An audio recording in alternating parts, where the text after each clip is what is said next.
Folks, Elcrex here, just doing an update what's going on in the command bunker today. Now I've got these Plastic Soldier Company 15 mil British Cromwell tanks, and I have a few of the 15 mil Plastic Soldier Company universal carriers that all finished up, ready to rock and roll for the game. Now I'll just show these guys off. They're pretty straightforward. This is the close support one. You can see it's got the larger cannon on it for doing close support work. And these turrets rotate around. And it's got just basically a peg hole system that they go into. Rotate. Good to go. There's a few details on here that I just picked out. You got the tracks, a little bit of dirt work on them, rust effects, a little bit of exhaust plume out the back from the exhaust cover. So yeah, they're nice little kits. They get the job done. They'll look good on the table. And here's your standard, your standard Cromwell with the, I think it's a 75 millimeter cannon on it. The only difference between the close support and the standard is just the gun. One has a bigger one, and they both have the two machine guns for anti-infantry suppression type work. So we have 5 of those. Now this one here is a little bit different. It has the cutter on it on the front. I put one of them on there because, like, if you're in Normandy and you're hitting hedgerows and you want to cut a hole through, a lot of the guys go through, and they had these hedge cutters that they developed, and it just go through there and push things through and get the job done. So you can see there's kind of this basic metal that was welded on, and it's rusting and dirty and all that. So that's everything with those. And then, oh yeah, here we go. Got one guy.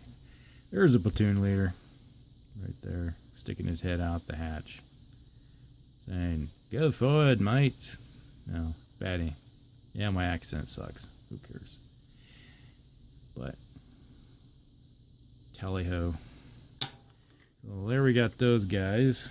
And then we have the universal carriers, little Vickers. This one here's I set up. This is for Battlegroup.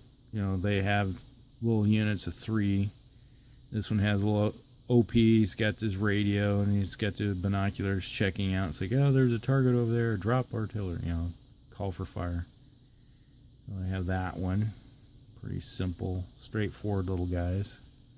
And you got the wire rack at, little spool of commo wire, along with all the gear. And he's got a little ladder on there for climbing up. It's like if he needs to get into a building or something. And then this one here is a mortar rig. This is like the 81 millimeter mortar. It's got all the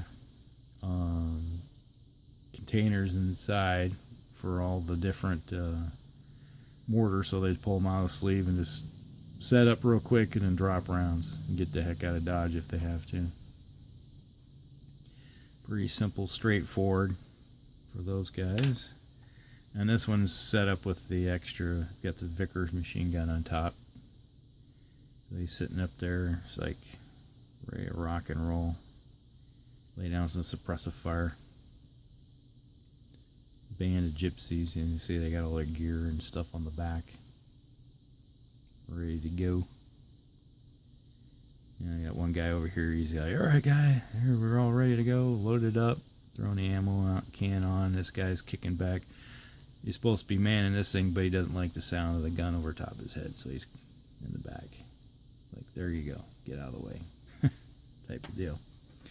So that's everything with the Battlegroup Plastic Soldier Company miniatures.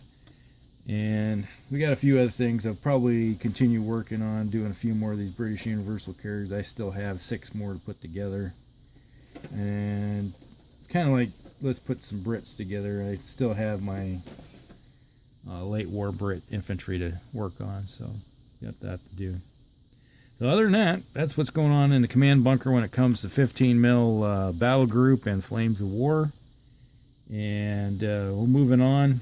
Maybe the next update will be a little bit of Blood and Plunder. I'm working on that too. So, all right, we'll talk to you later. You guys have a good one.